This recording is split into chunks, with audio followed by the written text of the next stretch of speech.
business owners, and independent contractors. Get affordable insurance with Sagicor Pro Shield. The time by Sagicor Life is 7 o'clock.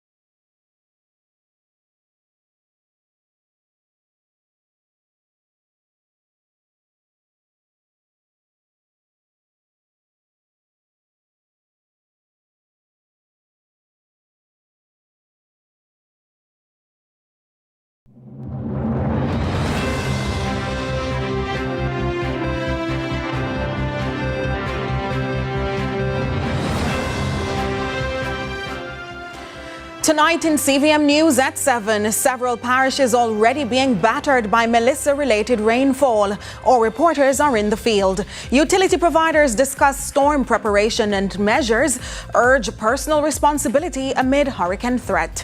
First responders a priority for one corporate area service station. Locals lament alleged limited resources at Hanover shelters. And in sports, West Indies and Bangladesh meet in first T20 tomorrow.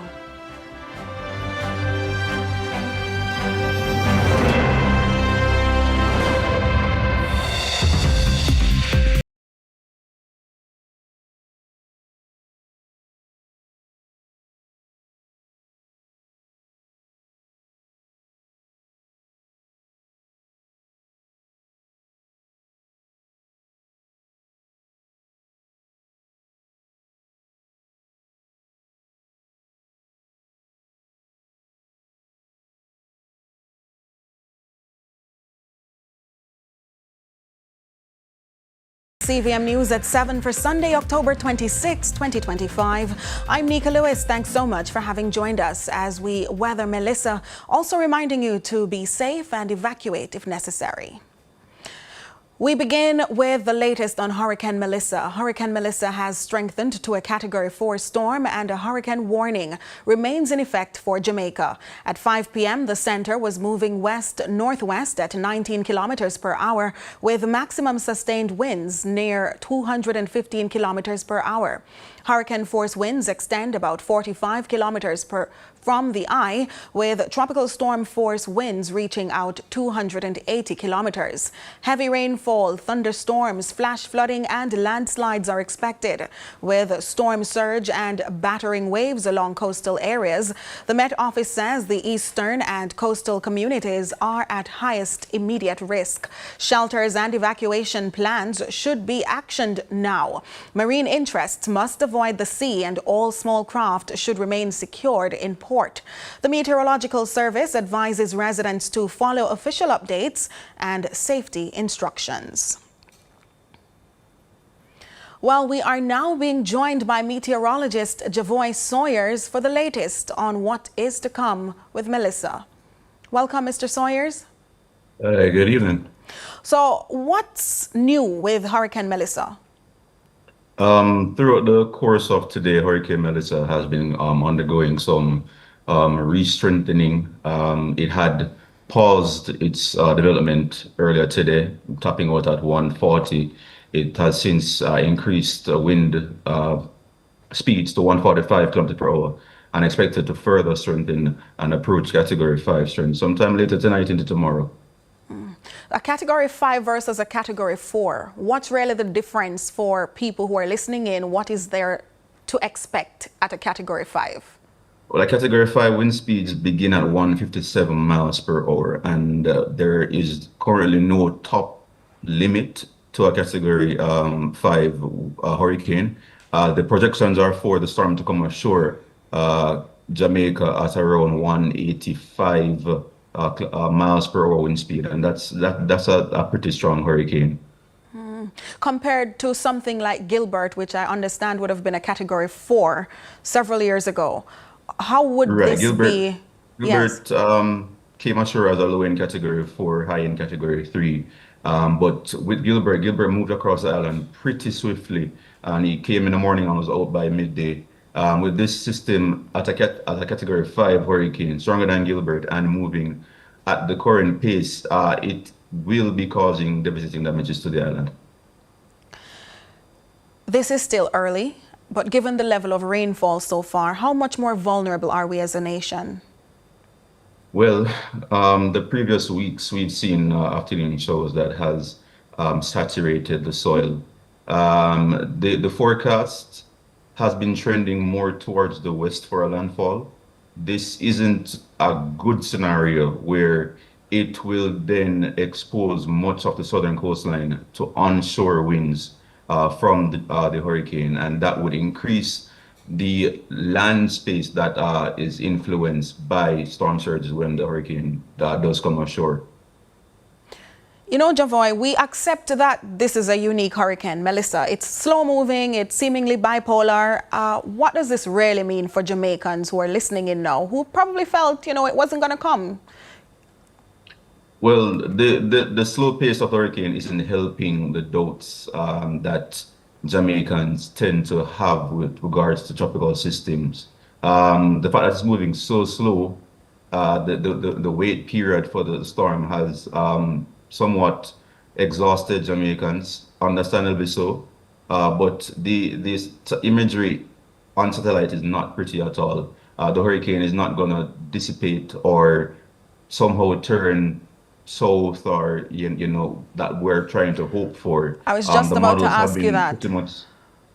Is there any chance of it changing course? Well, it's moving west still at 5 miles per hour.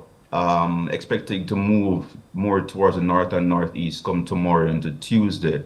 The further west it treks, though, there's a possibility that the center may come ashore further west, or a very low chance of it missing landfall and passing just west of the island. That's a very low chance. The bulk of the models indicating a landfall hurricane Tuesday around St. Elizabeth, Black River, Treasure Beach side. We yield to your expertise. Any recommendations or final suggestions at this point? Well, at this point, we should have already finished preparing ourselves for a long duration hurricane, more than 24 hours worth of hurricane conditions. Do what you can, secure belongings. I have since put my clothes in the closet in garbage bags and hung them up just in case I do lose the roof.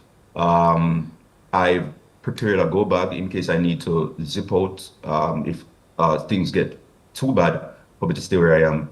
I am prepared to try to evacuate at the very last minute at least, or have some clothes put away that I'll have, you know, provide in the eventuality that the system is devastating.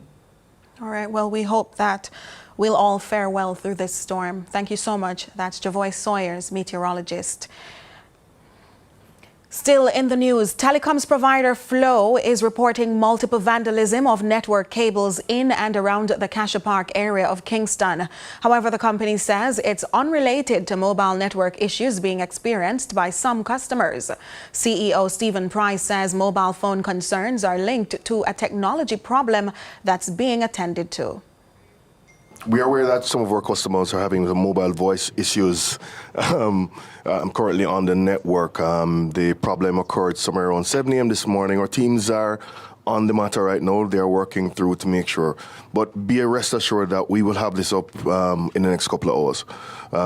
We're working, mobile data is fully active and running and working, WhatsApp, all those things, monitoring all the websites, etc., and all the updates. Those are working correctly. But this is affecting some of our customers, so we're working on that. But even as I speak here this morning, I just want to show you something. I don't know if anybody can see this.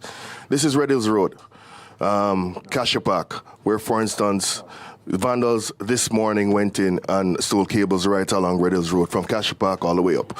So this is the kind of thing that affects us in a hurricane scenario, right? So I'm asking the public as well, help us to make sure we're going to try and restore the services that just went down there to make sure that everything is okay. But because we want to make sure everybody's connected during the storm. But these are the things that, you know, I mean, we scratch our heads about every day. But this is our own Jamaican people are doing this. Meanwhile, utility provider JPS says it's ready to stand, and it rather stands prepared, and its teams are working alongside various agencies to respond to power outages and recovery after the hurricane.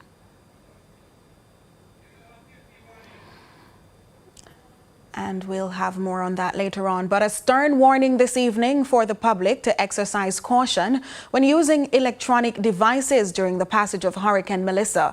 Commissioner of the Jamaica Fire Brigade, Stuart Beckford, is also urging homeowners and businesses to use generators safely, reminding that improper use poses a serious fire risk. Amoy Harriet tells us more. In July of last year, a day after Hurricane Beryl made landfall in Jamaica, the health ministry reported at least 3 cases of carbon monoxide poisoning related to the use of generators. Now, this followed reports that new and used generators were, at the time, in high demand, with one repair shop owner saying he had worked on close to 200 generators in the aftermath of Beryl. Even smaller portable units were sold out in many stores. Now, with Hurricane Melissa approaching, authorities are expecting a surge in generator use across the island. Stuart Beckford is Commissioner of the Jamaica Fire Brigade. We're asking you, if you have to use it, please do not use it in an enclosed space. That generator needs to be at least 20 feet minimum away from your house, and the exhaust pipe and that generator should not be so directed so that it will allow fumes to come back into the house. So open doors, windows, make sure that the pipes are not turned in that direction. He warns unsafe generator use leads to hazards like fire, electrocution, and carbon monoxide poisoning. And we know that carbon monoxide is a silent killer. You can't taste it, you can't smell it. And so we have seen in the past, we have had instances in the past where persons were overcome by carbon monoxide and had to seek medical attention. And so we're asking persons to desist from having a generator running in an enclosed space. Also of great concern, the improper use of electronic devices during severe weather events. We know persons may be rushing now to charge up their devices because JPS said the power will go at some point. What we're asking you not to do is to overload your circuit. Don't plug too many devices to charge in any one electrical outlet. If you are charging the devices, please to charge them on a hard surface. Never charge your devices in your bed and on your sofa, and never go to bed overnight leaving your devices charging, because that's a significant risk you are taking there. Because the truth is that when these batteries are overcharged, they can cause a fire. They go into what is referred to as thermal runaway, and that can explode and cause a fire in your house. Amoy Harriet reporting for CVM News. Meantime, private security companies have deployed armed response trucks to high-risk looting locations in the corporate area. In discussion with Mackay Security CEO Dr. Jason Mackay, he says, quote, special attention is being paid to locations with high volumes of convenience goods, and the teams are being deployed strategically to ensure all attempts to loot will be repelled. He also advises looters to stay away, adding, quote, this is not 1988, and the security industry is far more prepared and resourced than they were 37 years ago. Open for business despite the growing threat of Hurricane Melissa, one service station operator in Kingston is hoping to maintain a track record of support for first responders till the end. CVM News caught glimpses of his team at work Sunday afternoon. The station operator beams with pride even in the drizzling rain of a pending hurricane about his track record of running the first 24-hour gas stop in Jamaica. That's not the only reason he's proud though, making a priority in disasters since catering to those who've also put their needs before their own first responders. We are going to, as we have always done, provide support to all agencies of the government, but the public as well. But for us, the priority is our first responders, whether they're the police, the JDF, correctional services, the fire brigade. All of these agencies have been our customers, security companies as well, who are on the private sector side. This is a base for them. People in the public transport sector, and just about everybody knows that in Crossroads, you come to Worldtron, and Worldtron stands ready, equipped. Our staff are motivated. Our staff have delivered high-quality services throughout COVID, throughout Ivan, throughout all national emergencies. Yeah, man, every minute. Every minute it's run out? Bread done, man. Eh? Bread done. Bread done? Yeah, we're going to get bread when we're done. So what want to sell mostly here?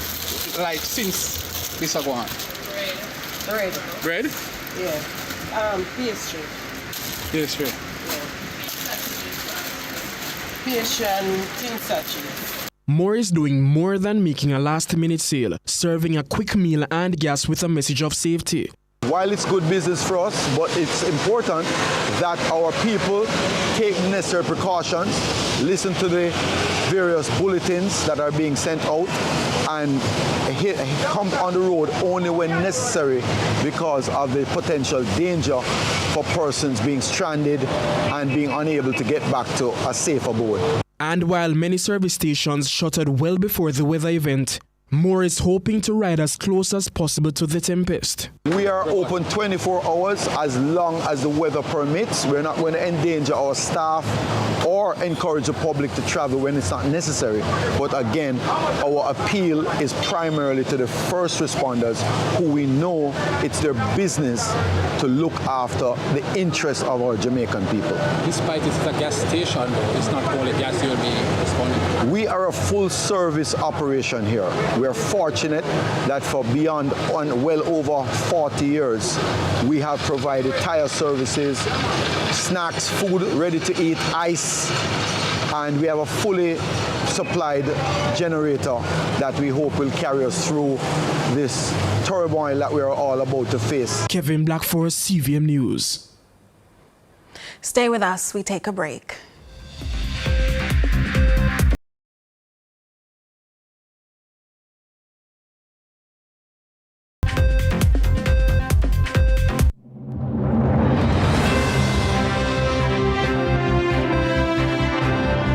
BCIC is giving up to $5 million in free content insurance. We've developed a free online calculator. So anybody in Jamaica, any homeowner can go on to BCIC online. You don't even have to be a BCIC customer, and it will give you a building value. When you update your home's rebuilding cost with our online calculator, you'll get $5 million in free content insurance and up to 12 months to pay your premium. If you're not insured, go get it now. Better to be safe than sorry. Hey everybody, I'm Yendi, and this is Odyssey with Yendi. In this space, we connect with some of your favorite people as they share their journeys. Here we have some unfiltered conversations as we deep dive into their inspirations, motivations, and experiences to inspire our own life journey.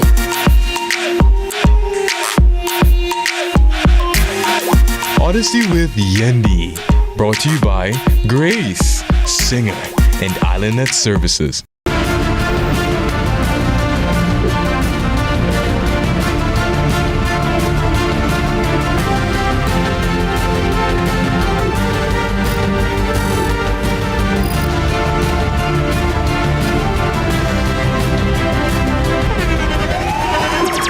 The internationally acclaimed On Stage with Winfred Williams. At a new time, Saturdays at 8 p.m. on CVM TV. So much more than entertainment.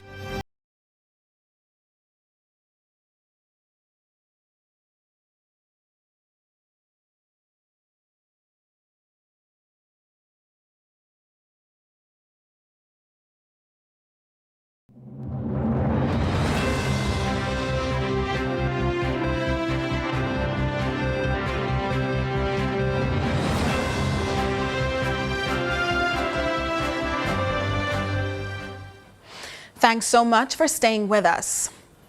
As Jamaicans continue to brace for the impact of Hurricane Melissa, our reporter Akeem Aret visited Clarendon and files this report. Thank you so much, Amoy and Jir from studio. I'm standing here at Veer Technical High School, one of the emergency shelters here in the parish. And just today, over hundreds of families are here, and they could have what could be a long night, depending on the heavy winds and rain that continue to pound the sections of the parish. Now, Minister of Labour and Social Security and MP for Southeastern Clarendon, Colonel Charles Jr. says over hundreds of families are here, and emergency managers are ensuring that food, water, and other basic necessities are here for the families that are here. And they're also urging persons who are still in low-lying areas like Rocky Point, Portland Cottage to evacuate now, because the impact of tropical storm or now Category 5 Hurricane Melissa could be dangerous. You know, we are facing a sort of perfect storm, where prior to this system actually impacting us, we had the normal October rain that had saturated the ground. And so everything that is being brought with Melissa is now surface water. It's not percolating.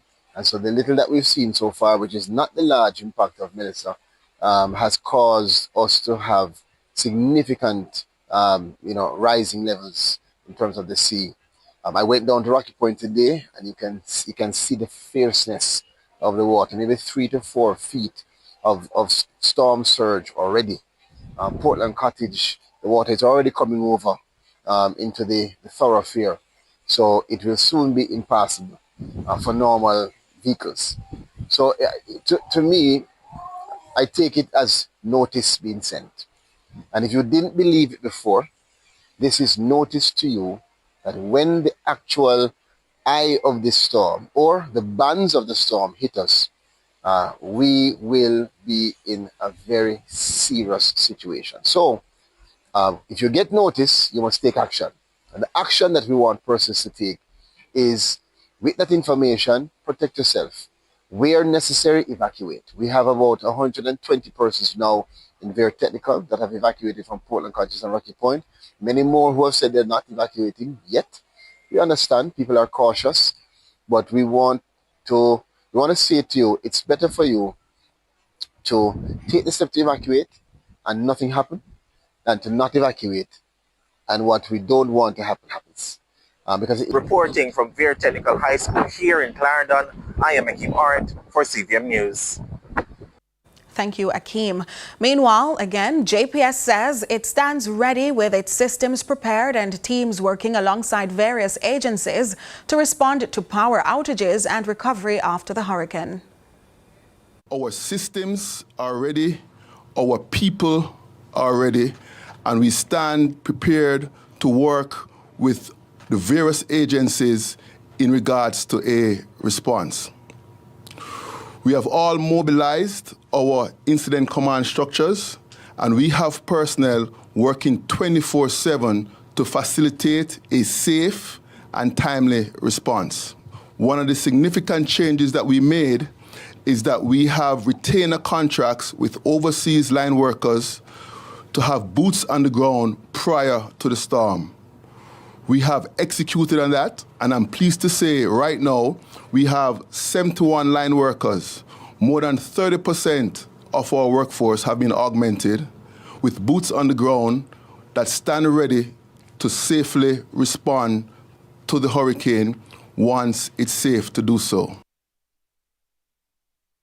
And as Category 4 Hurricane Melissa approaches the island, the Ministry of Education has ordered all schools closed until further notice, effective Monday, October 27. The National Emergency Response Protocol has been activated and many schools will serve as emergency shelters. The ministry is urging principals, parents and staff to maintain student engagement through online platforms while monitoring official channels for reopening notices. Meanwhile, emergency teams in Portland are ramping up preparations to safeguard residents from possible flooding and landslides. Parish Disaster Coordinator Denise Lewis says all response agencies are on standby with shelters and resources ready should conditions worsen. The latest we'll have from Kevin Black later on. But when disaster strikes, the most vulnerable are often left waiting. This is the reality being faced by emergency managers in Hanover as shelters remain critically undersupplied. As heavy rains continue to batter Jamaica, disaster relief coordinators report receiving little to no support from local government and the Office of Disaster Preparedness and Emergency Management, ODPEM. Crystal Williams tells us more. With Hurricane Melissa already impacting Jamaica, emergency managers at shelters across Hanover report that they have received little or no assistance from local government. And the Office of Disaster Preparedness and Emergency Management, ODPEM, Member of Parliament for Eastern Hanover, Andrea Perkis, visited shelters at Bethel Primary School, Sandy Bay, Cascade, and Chester Castle. She says Sunday afternoon, the shelters were still without food, water, and beds. She says she spoke with managers of each parish shelter, and while they are doing the best they possibly can, there is a deficit in supplies. I have been in dialogue with the lead person for the parish. The supplies are short though, and it is important that the general public knows this, that it is not because the councillors or members of parliament don't want to assist them some more, but we're doing as much as we can collectively together as councillors and members of parliament. Patricia Brown-Baugh, coordinator for the shelter set up at Hopewell Primary School, shares what she has received so far. With 5 families using the shelter and more expected to be on the way, she says there is more to be desired. Since we have been here, I called and I got a water boot and a raincoat. And yesterday I got 2 tarpaulin, which you see one right back there. So I called them this morning and let them know that there are people here with me. And they said they would try to get some assistance by bringing food or bedding, but I haven't seen them as yet. The Eastern Hanover MP shares that the limited resources provided reminds her of the shortages she experienced while she was still a candidate. During burial, I was just a candidate at the time, but I remember that there has been a shortage since, and we still have a shortage where those materials, those necessities are concerned. Conrad Scott, a resident living with COPD, says due to the winds and heavy rains, he has had to seek refuge at one of these shelters. As his illness makes it hard to deal with the cold weather, he says without a bed, it proves even more unbearable. As far as assistance from the municipal corporation is concerned, Perkis says more work is required. I was hoping that, these shelters, the coordinators, the people who are managing the shelters,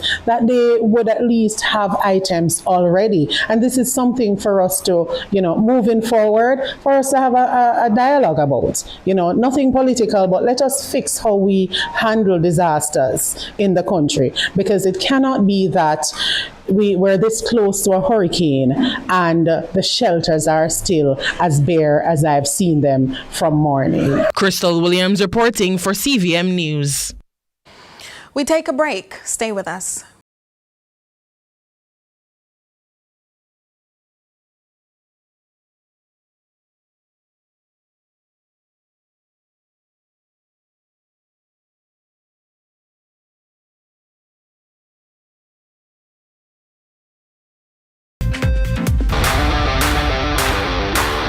It's time! Welcome to High School Pitchside. We have another fascinating episode for you.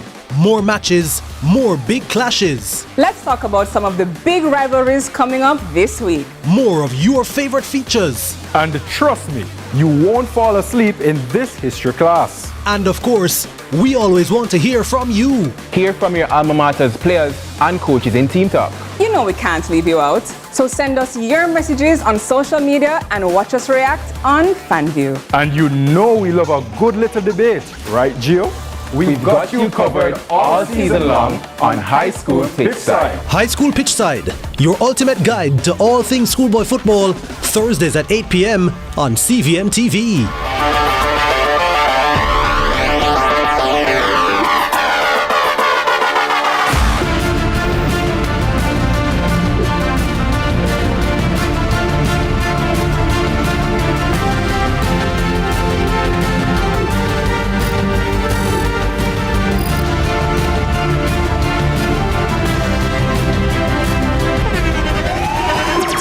The internationally acclaimed On Stage with Winfred Williams. At a new time, Saturdays at 8 p.m. on CVM TV. So much more than entertainment. The new KFC Dorito Singer, a combo that's finger-licking good. The time by KFC is 7.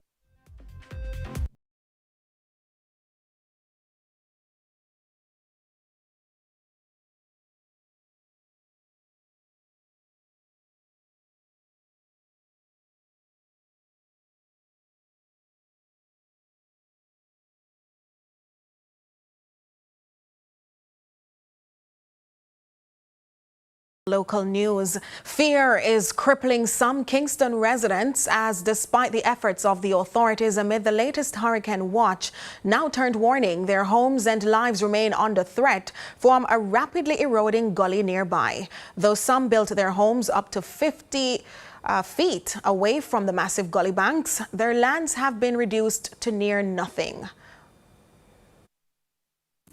A journey to Newley Avenue in Kingston reveals what appears to be a community at rest.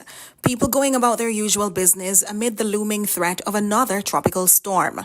But beneath this seeming peace is an eerie intruder, the eroding sandy gully. While many Jamaicans are rushing to prepare for the slow-moving tropical storm soon to become a major hurricane, Melissa, these residents are fearful they may never have a home to return to, as bit by bit, rainfall after rainfall, more of their once lavish, expansive backyards are eroded. One teacher who spoke off camera took us to what was once her backyard and what until recently was her fruitful breadfruit tree, now swallowed up by the rapid erosion. This was just beneath where we were standing. Where we're standing, is it even structurally safe? Absolutely not.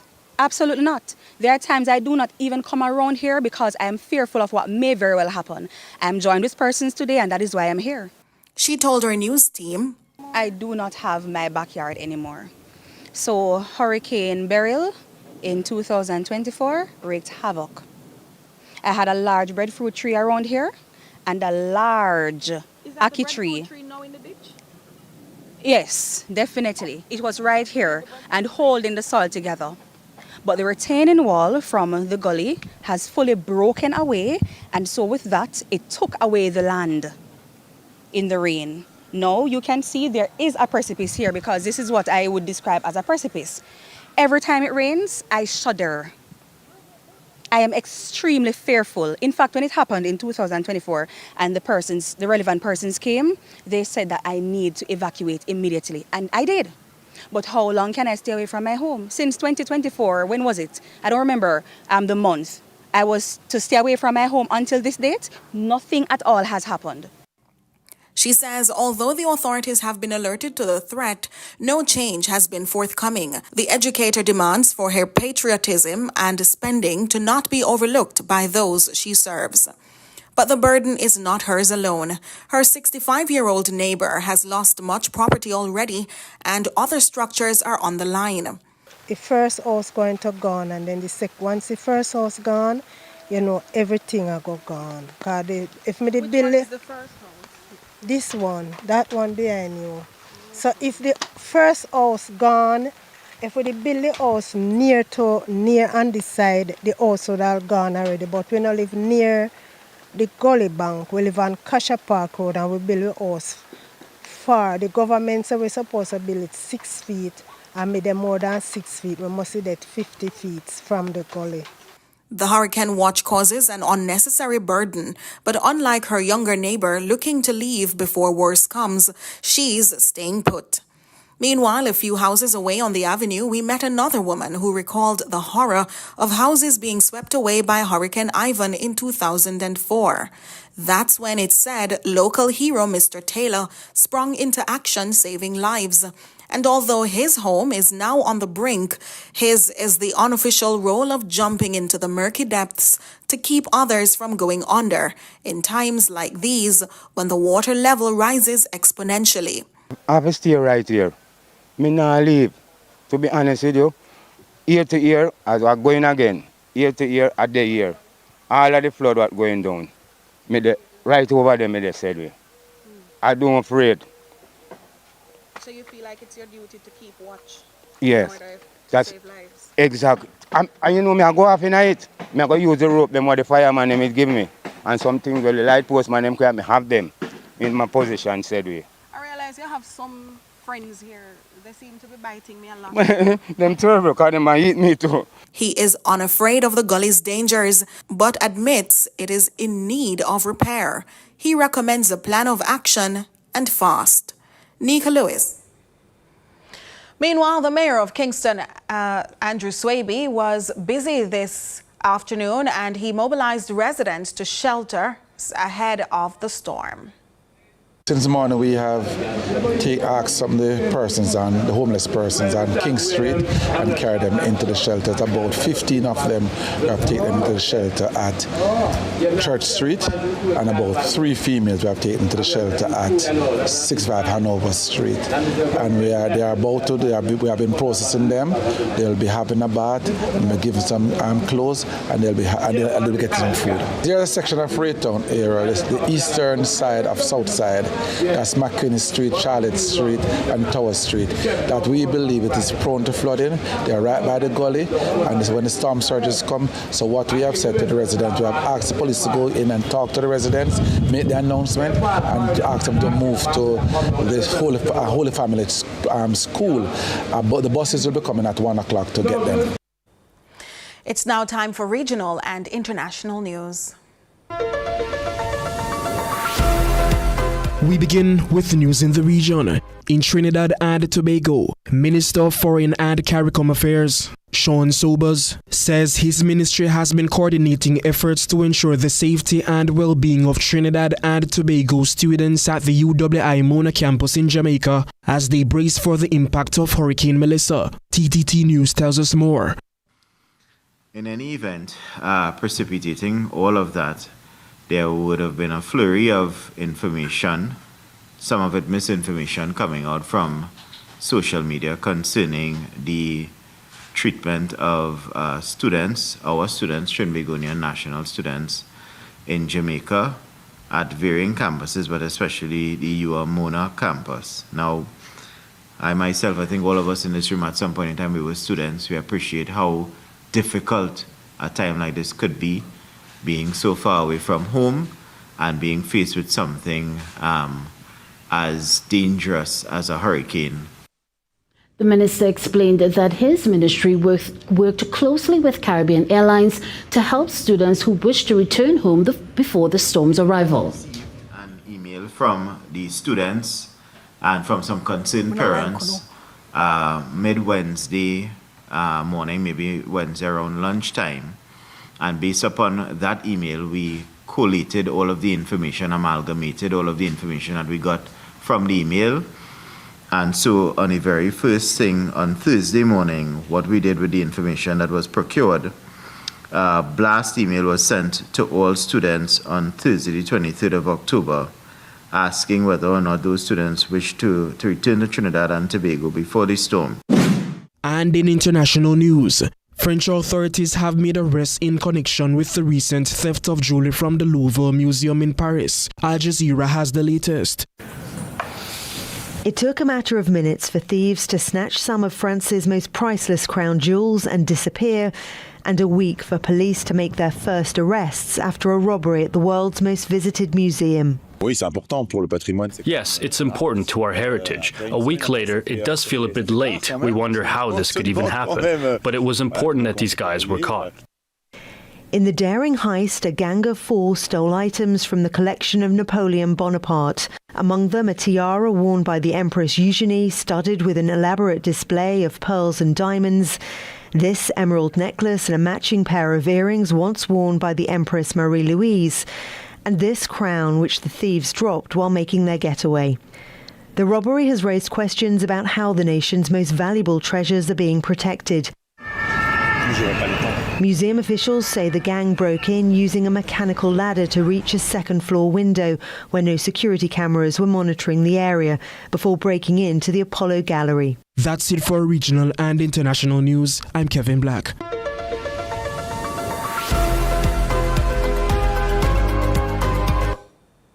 Returning to a bit more local news, while meteorologists and emergency officials continue to track Hurricane Melissa, residents in Manchester were focused on another desperate search for 12-year-old Jaden Smith, who's been missing for weeks now, and their hope and heartbreak are colliding for his family and the wider community. Our reporter Akeem Aret has been tracking that story. Clouds gather over Manchester. Residents say their storm has already begun. For the past 4 weeks, they've been searching through abandoned buildings and thick bushes, hoping to find any trace of 12-year-old Jaden Smith, who disappeared from his home. The mother of the young boy told CVM News this is much more than she can bear. Hoping because I cannot eat and I cannot sleep. Sleepless nights, sometimes I wake up wondering where he is. When the rain fall, everybody saying they're in a bush, me I say, how we could have managed so long? Because today, make 1 month since my son is missing. The community has joined forces combing the area, but frustration is growing. Residents claim the country is not doing enough to find the young boy. Jamaica, I want to move like Jaden is a child, where people are crying for. I want to push out more effort. I call the government to take this thing serious because them are deal with him like him and nobody. We need Jaden. I'm a mother of 2 boys and we need justice for Jaden. We are the voice of Jaden today and forever. Because some people may not care about my children and your children. They might say that, oh, I guess I'm in the trouble that one day because maybe the parents go do me decide the parents do that. You understand? Whereas what for me now, another way than me think. Me think me should understand your child out there, whether my child or your child, and protect him or her. Now as the weather worsens, the mother of Jaden is sending this message. Jaden, I know that I'm wrong to give you away, but mommy never have it. But in my heart, I loved you. All of my children, I love all of you guys. But Jaden, please, come home. If you're hearing my voice, please, I'm begging you, come home. Can't take it no more. I break down too much. I'm still a child strong for the rest of them. So please come home to mommy. And I love you from the bottom of my heart. While the nation tracks the path of Tropical Storm Melissa in Manchester, Jaden's family and his community continue to track him. I am Akeem Aret, reporting for CVM News. Doctors attached to the St. Catherine Health Department have raised an alarm over what they say is a repeated issue of late or reduced salary payment. The delay in payment has sparked frustration among the medical staff, with concerns mounting. The timing couldn't be worse as hospitals and clinics prepare for an influx of storm-related emergencies during Tropical Storm Melissa turned Hurricane Melissa. They contend the situation could cripple critical health services during the severe weather event. More from Amoy Harriet. Screenshots obtained by CVM News show messages circulating in a WhatsApp group for medical doctors within the St. Catherine Health Department. The doctors were told they would be paid early this month ahead of the expected impact of Tropical Storm Melissa. But as of 5 p.m. Friday, some of them said they still hadn't received their salaries. And for those who did, the amount was off. A message forwarded to the group from the accounts department at the Spanish Town Hospital said they, referring to the Southeast Regional Health Authority SERHA, which the St. Catherine Health Department falls under, started the new HR Plus system, which has caused a delay affecting St. Catherine Health Department staff. The medical officer of health who shared the message also noted that doctors at the Kingston Public Hospital, which also falls under SERHA, have been paid. Now on Friday afternoon, the Jamaica Medical Doctors Association issued a release requesting that the doctors complete a form indicating who has and hasn't been paid. Our news team spoke with a medical doctor who we'll call Nicole, who expressed frustration questioning why doctors should have to fill out a form in order to receive their salaries. Of note, Nicole said this isn't the first time payments have been late. She said the issue first began when SERHA rolled out the HR Plus system some months ago, and Nicole's experience mirrors what many of her colleagues shared in the group. One doctor said, quote, "We're always slighted. Why do they despise us so much?" Another wrote, "The public who always bashes doctors needs to see that we have not been paid even with a storm coming our way. We have families too. Doctors are people too." Now, Health Minister Dr. Christopher Tufton noted that since the implementation of the HR Plus system, salaries are paid out by the Accountant General Department after the payroll information is uploaded by SERHA. He told our newsroom that there appears to be glitches in the system that uploads the payment, but insisted they're working to fix it. Notwithstanding, with the government announcing an expected influx of casualties during Melissa, which could see more patients in hospitals, Nicole says she and her colleagues can't be expected to weather the storm without fair compensation. Amoy Harriet reporting for CVM News. Sports is next after the break.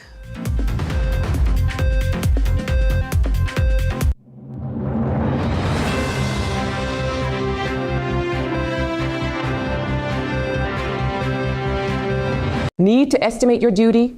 Perform a track and trace? Search for a declaration? Then download the Jamaica Customs mobile app today. The time by the Jamaica Customs Agency is... A mammogram can shape your motherhood. The Jamaica